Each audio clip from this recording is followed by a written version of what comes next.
Hello বন্ধুরা, এটা হলো চাইচুই সম্প্রদায়ের মহিলা চাইচুই। এই যে গুলি ভাউ চাইচুই রাত্রিরে ঘুম হয়নি ধান ঝাড়ার জন্যে। হ্যাঁ, চাইচুই চাইচুই করে। এই যে এসছে চাইচুই।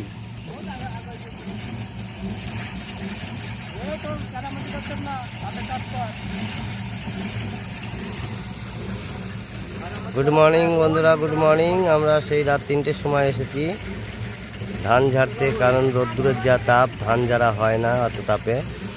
তা আমাদের হয়ে গেছে, অল্প একটু আছে বাকি, ঠিক আছে, আর অল্প একটু আছে। আর ওই যে ধান কাটা চলছে এখন, আরও দুজনা কাটছে, ওই পাশে দেখা যাবে না কারণ মেঘের আবহাওয়াটা তেমন একটা ভালো না, মনে হচ্ছে দিয়ে দেবে আজকেই। তা সকাল সকাল আমরা ধান গুছিয়ে নিয়ে বাড়ি চলে যাই। সুস্থ থাকো, ভালো থাকো।